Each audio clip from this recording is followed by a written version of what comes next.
Olá, seja muito bem-vindo ao Ação Sustentável, o seu programa de sustentabilidade que traz novidades e soluções que precisam ser debatidas para mudar a imagem do agro com fatos, provando que a prática sustentável já é uma realidade tanto no campo quanto em diferentes segmentos do agronegócio. No programa de hoje eu converso com a gerente de cidades, estados e regiões do CDP América Latina, Andréa Banhê. Nós vamos falar sobre os impactos do isolamento social mundial na redução de carbono e também sobre a economia de baixo carbono, que pode ser sim uma solução para as grandes cidades, principalmente na redução das emissões de gases do efeito estufa. No quadro Ideia Sustentável vamos conhecer a polinização assistida com abelhas. É um projeto que conecta os produtores rurais aos apicultores. O Ação Sustentável começa agora.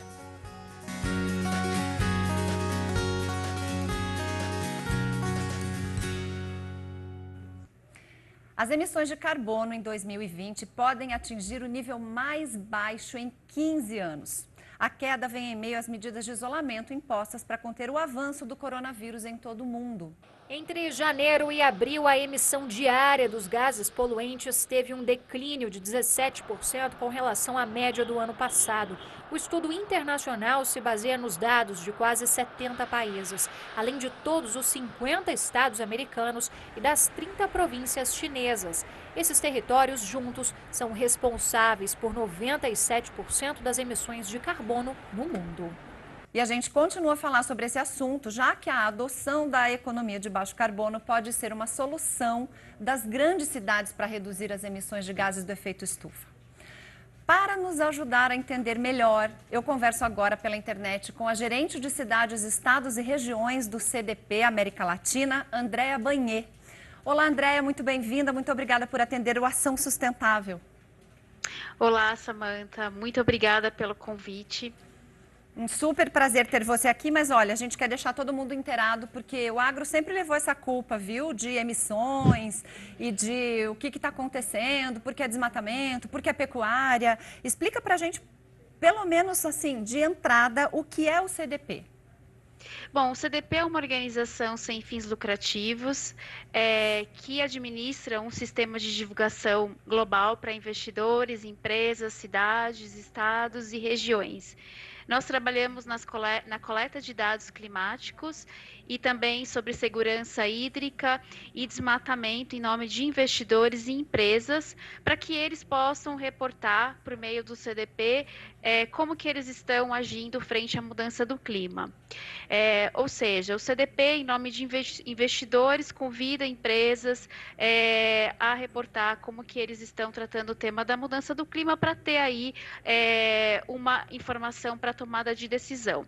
Já o programa de cidades, estados e regiões, a gente trabalha um pouco diferente. A gente não tem essa autoridade do investidor, da empresa solicitando a informação. A gente tem parceiro, a gente trabalha com parceiros. Então, o CDP Cidades tem exatamente 10 anos que a gente vem trabalhando com as cidades. Iniciamos com o primeiro parceiro, que foi a C40, que é um grupo de mega cidades, que hoje engloba quase 100 cidades. O Pacto Global de Prefeitos pelo Clima e Energia, que é uma iniciativa global, onde prefeitos do mundo inteiro assinam um compromisso para reduzir as emissões e para tornar a cidade mais resiliente. E o CDP é a plataforma para coletar essas informações aqui na América Latina. Temos também o ICLEI, que a gente recentemente juntamos esforços para unificar as plataformas de reportes. Então, hoje temos uma plataforma unificada de reporte, e com isso eles também trouxeram o WWF no Desafio das Cidades. Então, o CDP também coleta informações para essa iniciativa. Esse é super rico, né? Um banco de dados muito completo, com cidades, com empresas, com... Sim. Isso é disponível publicamente? Sim, eles estão disponíveis. As cidades e as empresas, elas optam por reportar, por divulgar suas informações de maneira pública ou não pública. Então, por exemplo, de cidades, 95% das cidades reportaram publicamente. Então, todos os dados estão disponíveis no nosso site. Então, você pode ir lá, ver a informação da cidade. Também temos o portal de dados abertos, que qualquer cidadão pode ir lá e também acessar essas informações. Tá, e vamos lá. Eu tenho, então, a coleta das informações das empresas, eu tenho a coleta das informações das cidades. As empresas mais poluentes, elas não têm uma certa resistência em colocar isso, tentar fazer com que haja uma medição? Vocês sentem algum temor por empresas que emitem muito, até pela sua atividade? O trabalho de reporte, ele é totalmente voluntário, Samantha. A gente convida, então, por exemplo, empresas, elas são convidadas por meio do programa de investidores, que são empresas listadas em bolsa de valor, elas optam. Então, a gente não vê se a cidade, se a empresa, ela é mais poluente, não. Então, é voluntário o reporte dela, mas ela não está falando não para o CDP, ela está falando não para um possível investidor e para um cliente. Quero entrar nessa parte do investidor. A gente tem falado muito de título verde, de investimentos seguros do ponto de vista da sustentabilidade. Existe uma procura por esses dados que vocês têm aí para que esse investidor dirija o seu investimento para empresas e para, às vezes, capitais abertos sustentáveis? Sim, então, dentro da plataforma do CDP Cidades, a gente tem uma das questões é justamente isso, porque como o CDP, ele trabalha com esse monte de stakeholders, né? A gente trabalha com empresas, a gente trabalha com investidores e do outro lado, os governos subnacionais. Então, dentro do CDP, tem uma questão específica onde as cidades reportam projetos aos quais elas estão buscando financiamento. E aí o nosso papel é fazer a ponte das cidades que estão, dos projetos das cidades e também com os investidores. A gente tem conversado com bastante investidores, tem apetite para o investimento sustentável, mas para o outro lado a gente também precisa apoiar, isso vem também de papel de parceiros, as cidades a elaborarem projetos bancáveis, né? Que cumpram também os requisitos que os investidores estão buscando. Existe uma sede desse mercado, mas existe ainda uma timidez por parte de projetos, né? Eu entendo. Sim, a gente tem projetos, mas ainda eles não estão maduros suficientes para receber investimento, por exemplo, do setor privado. Então, a gente vem trabalhando com isso. Hoje, a gente até tem um programa chamado Matchmaker no CDP, é um programa global. A gente vem trabalhando aqui, porque o CDP é América Latina, então a gente não olha só o Brasil. Então, a gente vem aqui trabalhando com parceiros para estruturar, para adaptar esse programa para a nossa realidade aqui na América Latina. Você acha que essa paralisação por conta do coronavírus fez muita diferença? Você tem um acompanhamento desses reportes de emissões que diminuíram de uma empresa para outra, da mesma empresa em períodos antes e depois de paralisação?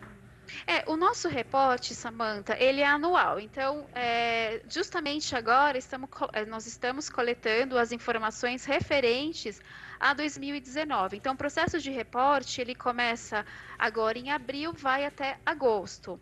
E aí a gente só vai conseguir analisar essas informações depois de agosto, lá para setembro e outubro. Certamente, houve sim uma redução das emissões, né? E eu acho que a gente tem que aproveitar, né, esse momento. É um momento difícil da pandemia, a gente está vendo um grande número de mortos, impacto na economia, mas quando a gente retomar a economia, a gente precisa também olhar para o investimento mais sustentável. Então, até o CDP, juntamente com outras 7 instituições financeiras, eles fizeram uma carta direcionada ao governo, ressaltando dessa importância do investimento sustentável. Ao governo brasileiro?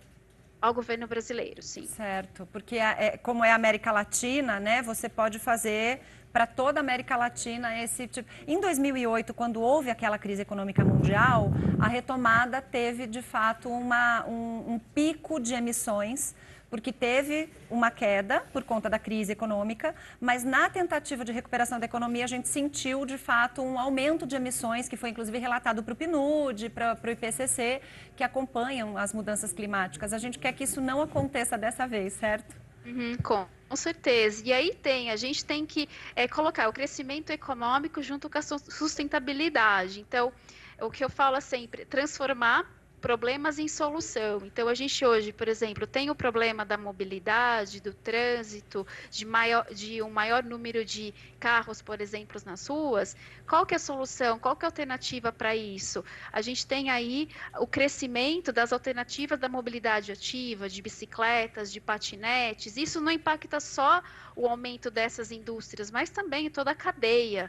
A gente tem aí a questão da energia solar, que hoje no Brasil ela é uma porcentagem pequena da nossa matriz, mas tem um potencial muito grande de aumentar e também de se baratear, né? As soluções estão aí para que esse custo seja viável e que no futuro, não muito longe, muito próximo, a gente consiga abastecer as nossas casas com energia solar. Né, o mesmo para carros elétricos, né? Isso vem barateando ao longo dos anos. Transporte público eletrificado, por exemplo, a cidade de Campinas, na última concessão que eles fizeram, eles preveram aí a substituição, ter 250 ônibus elétricos, né? Isso corresponde a 20% da frota. Não, e nós temos tem uma mudança de paradigma para vir aí, né? A gente vai continuar conversando no próximo bloco. Andréia, viu? Muito obrigada, mas a gente volta já com a Andréia para conversar a respeito disso, porque agora é a hora de esclarecer a sua dúvida.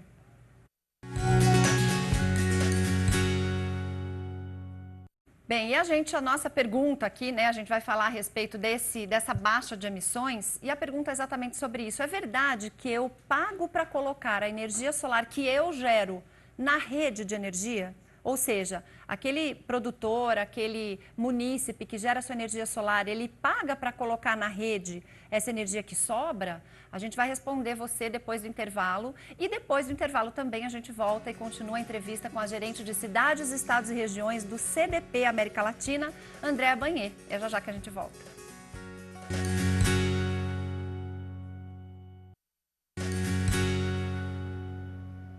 Estamos de volta com o Ação Sustentável.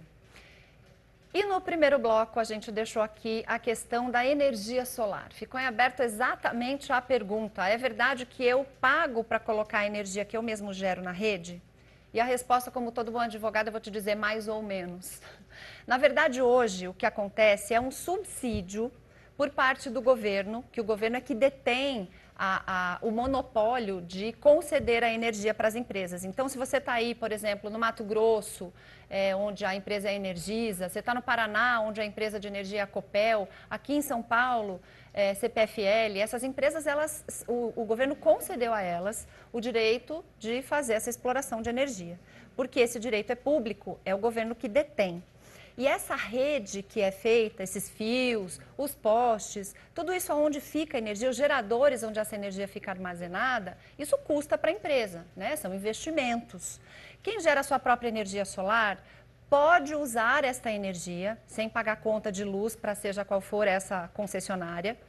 E a energia que sobra, essa pessoa pode devolver para a rede. E fica como se fosse um banco, certo? Fica lá guardadinha. E na hora que você precisa usar, você pode pegar de volta. A pergunta é, você paga para usar essa rede? Por enquanto, não. Não há uma cobrança efetiva quando você gera energia, coloca essa energia na rede e pega essa energia de volta. O que andou se discutindo por aí, e está voltando à discussão, é que há uma intenção do governo de retirada desse subsídio, para que sim as companhias cobrem de quem usa a estrutura de rede delas, cobre uma taxa de uso, vamos supor, um aluguel da energia que você joga lá. Isso deu muita polêmica, porque a energia solar é uma energia limpa, barata, que é muito viável que se estimule seu uso, mas se sair esse subsídio, quem sabe empate aí com a conta de luz que você tem que pagar, porque afinal você tem que fazer um investimento no equipamento da energia solar, para gerar essa energia solar. A gente está acompanhando e se houver essa retirada do subsídio você vai saber, mas por enquanto não é verdade o que você paga para deixar essa energia lá na rede, ok? Se você que está assistindo a gente aí tem alguma dúvida, não sabe se aquilo que você ouve por aí é verdade, manda sua dúvida aqui pra gente. É só mandar no nosso WhatsApp, que é o 11 94258 9183, ou você pode entrar em contato direto aqui com a nossa produção no telefone 11 3131 3719. Nós vamos agora ao Ideia Sustentável. A chamada polinização assistida com abelhas ganha força no Brasil. Aplicativos conectam produtores rurais a apicultores que alugam os insetos. Vamos dizer isso, que eles alugam os insetos. Essa técnica pode aumentar a produtividade nas lavouras. A produção desta chácara em Várzea Paulista, interior de São Paulo, cresce em ritmo acelerado. Além de vegetais orgânicos, o agricultor cria abelhas em seu espaço por 2 motivos. Um deles é reforçar a colheita, já que o pólen espalhado pelos insetos traz ganhos de produtividade para as plantações. O outro é o aluguel de abelhas, por meio de um aplicativo que conecta apicultores e produtores rurais. Esses insetos são usados na chamada polinização assistida. O agricultor quer aumentar a produtividade e melhorar a qualidade dos frutos, né? O criador de abelhas, ele consegue gerar uma renda a mais para ele, né? E além de também oferecer produtos diferenciados das abelhas, né? Por exemplo, o mel com um sabor diferenciado. Essas espécies de abelha não têm ferrão. Elas são especialmente selecionadas e trazidas de vários lugares do país. Cada tipo é usado em uma variedade de plantação. Algumas culturas são mais dependentes do pólen do que outras, mas todas são beneficiadas pelo processo. A gente faz a seleção das genéticas das espécies e a gente trabalha com multiplicações dos enxames, né? Para que a gente possa ter mais caixas e aumentar o poder aí de polinização. Quanto mais abelha, mais alimentos. Pesquisadores da USP estimam que as lavouras tenham uma melhoria de quase 30% em média com a polinização assistida. O processo, que já é usado em outros países, agora começa a ganhar força aqui no Brasil com o uso da tecnologia. A técnica permite que frutas e legumes tenham mais sabor, que a quantidade da produção seja maior, além, é claro, da qualidade nutricional. Só que por trás de todo esse projeto existe uma função muito importante. A agricultura orgânica é mais do que simplesmente consumir um alimento sem agrotóxico.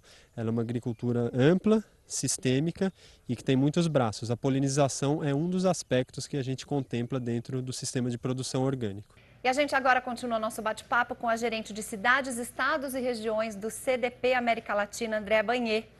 Andréa, vamos continuar a nossa conversa a respeito dessa queda de emissões e desse cuidado que a gente precisa ter no retorno da economia pós-pandemia.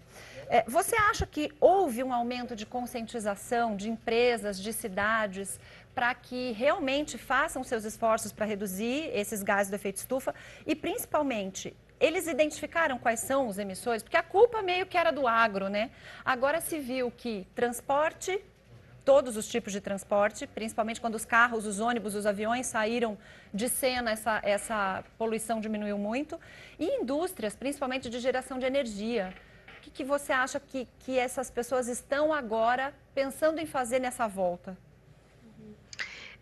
Obrigada, Samantha, pela pergunta. Bem, eu venho acompanhando cidades, né, que é a área que eu trabalho, e sim, a gente tem visto uma evolução muito grande das cidades, né? Então, a gente tem aí muitas cidades, exemplos, Rio de Janeiro, Fortaleza, Recife, Salvador, que estão elaborando aí, que elaboraram seus inventários. E a grande parte das emissões realmente nas cidades, na área urbana, vem do transporte, energia e resíduos, né? Então, o transporte, sim, é o grande emissor, é o gargalo, é onde, vamos dizer, transporte e resíduos é onde as cidades precisam aí realizar ações para reduzir essas emissões. Então, por isso que é muito importante a colaboração com o setor privado, porque muitas vezes as cidades, elas não têm controle dessas emissões, né? O governo, o prefeito, ele não consegue controlar essas emissões.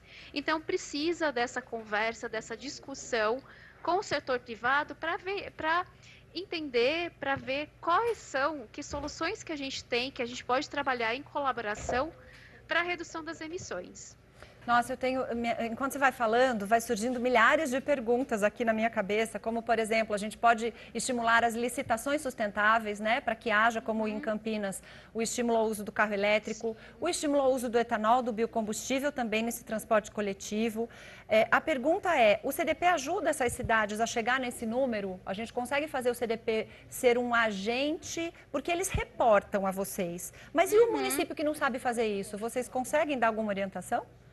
Então, sim, como que a gente trabalha com os municípios? Então, assim, a gente hoje, aqui no Brasil, são mais de 100 municípios que utilizam a plataforma do CDP para divulgar as suas ações. Então, tem municípios de todos os tipos. A gente tem São Paulo, com quase 12 milhões, a gente tem Pilões, lá na Paraíba, com menos de 4 mil habitantes. Então, o perfil são muito diferentes. Então, como que a gente apoia essas cidades? A gente, há 2 anos atrás, nós elaboramos uma metodologia para avaliar essas ações. A ideia da metodologia é dar uma nota para a cidade, mas não é julgar. Ah, a sua cidade não está bem, ela está com D. Né, a sua cidade está ótima, que ela está com A. Não, é justamente para indicar o caminho. Da onde eu estou, né? Eu estou hoje, a minha categoria é D, mas o que eu preciso para chegar no C, o que eu preciso para chegar no B, para chegar no A? Então, o nosso trabalho vem nesse sentido, né? A gente tem parceiros que apoiam na capacitação mais técnica de como fazer, né? E a gente apoia de como essas informações que foram conseguidas, né, por meio dessas capacitações, como que elas são divulgadas por meio da plataforma. Você disse aí são quase 100 municípios, eu acho super louvável, super significativo, mas olha, vou sonhar com você aqui. Nós temos 5.500 municípios no Brasil. Sim, então, sim. assim, a gente está muito aquém do que a gente deseja. Nós queremos que todos os municípios tenham seu monitoramento, entendam isso e possam utilizar, inclusive, dessa forma de ser. Existe algum município A, só de curiosidade? Sim, sim. Então, até como você me perguntou, né, como que a gente tem visto a evolução. Então, é o segundo ano que a gente aplicou a metodologia. Então, o primeiro ano, vou contar de América Latina, a gente teve apenas uma cidade A, que foi Buenos Aires, né? Olha, os nossos Los Hermanos, olha lá. Os Hermanos. Aí eu acho que os brasileiros devem ter ficado com inveja, falando, não, a gente vai trabalhar para a gente ficar com A. E aí, agora em 2019, a gente teve 2 cidades, foram 9 cidades, né, na América Latina, 5 mexicanas, Buenos Aires, e uma na Colômbia, e 2 no Brasil, que foi Belo Horizonte e Rio de Janeiro. Eu venho acompanhando eles há quase 8 anos e tenho realmente visto a evolução dessas cidades para chegar no A. Então, realização de inventário, ações, plano. Então, tudo isso levou a cidade a chegar no A. Assim como aqui em São Paulo tem um programa do município Verde Azul, onde os municípios do estado de São Paulo concorrem em critérios de sustentabilidade. E há uma disputa saudável por estar cada vez mais em cima, né? Por estar cada vez mais com seus índices de sustentabilidade concorrendo aí com as primeiras cidades do estado. Uma cidade ou uma empresa, eu sou um investidor, por exemplo, e eu quero investir numa empresa sustentável. Eu posso entrar em contato com o CDP e dizer, olha, quero investir numa empresa de capital aberto ou, enfim, alguém que possa emitir um título de renda fixa, que na verdade a natureza dos títulos verdes é de título de renda fixa, mas eu quero que essa empresa seja sustentável. Nem dessa forma não há divulgação por parte do CDP ou as empresas autorizam a fazer essa divulgação? Não, a grande maioria das empresas, né, porque assim, a informação que a gente gera a pedido dos investidores chega até o investidor, ele tem acesso. Quando eu falo que não é público para a gente em geral. Certo, mas o investidor, ele consegue saber da empresa, a saúde ambiental dessa empresa. Sim, consegue saber. O mesmo para o outro programa de empresas, que é o Supply Chain, que aí é a empresa convidando a sua cadeia. Mesmo que ela reporte não público, ele vai ter acesso e ele pode tomar a decisão de não comprar ou de continuar comprando daquela empresa. E esse match que você falou, que vocês promovem aí um encontro entre o investidor e a empresa que tem o projeto, como é que funciona? Tá. Então, a gente tem por meio de 2 caminhos, né? O Matchmaker, que é um programa global que a gente ainda está desenvolvendo a nossa versão aqui na América Latina, mas a gente tem uma outra atividade que durante os nossos eventos, a gente teve em 2019 a primeira feira latino-americana de negócios pelo clima, e durante essa feira, uma das atividades são as rodadas de negócios. que são reuniões bilaterais entre duas organizações. E aí que a gente coloca para conversar uma cidade com uma empresa, uma cidade com um banco, uma cidade com um investidor. No ano de 2019 foram mais de 50 organizações, 50 empresas, né, organizações do setor privado, 25 cidades que participaram dessas rodadas. Então, a nossa ideia é fazer anualmente. A gente estava previsto para fazer segunda-feira, agora em agosto, mas por conta da Covid, nós adiamos para 2021. E o resultado tem sido bem positivo. A ideia dessas reuniões, dessas conversas, não é sair dali com um contrato firmado, né? É sair dali com ideias, com oportunidades de negócios, oportunidades de colaboração entre essas duas organizações. E abrir a cabeça de todo mundo, né, Andréia? E abrir a cabeça, é de conhecer, de ver o que tem no mercado de solução, o que essa empresa, essa startup pode estar me oferecendo, que vai me ajudar no meu planejamento, né? Excelente, excelente. Andréia, muito obrigada. Parabéns pela iniciativa de vocês. É disso que a gente fala aqui no Ação Sustentável. Dá para a gente desenvolver de uma forma que a gente consiga garantir a saúde das futuras gerações aqui no planeta. Muito obrigada, viu? Muito obrigada, Samantha. Gente, uma grande oportunidade, né, para a gente pensar em sustentabilidade sem brecar desenvolvimento. O Ação Sustentável fica por aqui, infelizmente, mas se você quiser rever o conteúdo desse programa, é só acessar a nossa página na internet, www.tvterraviva.com.br ou no aplicativo do canal, disponível no Google Play e também na Apple Store. Muito obrigada pela sua companhia e até o próximo Ação Sustentável.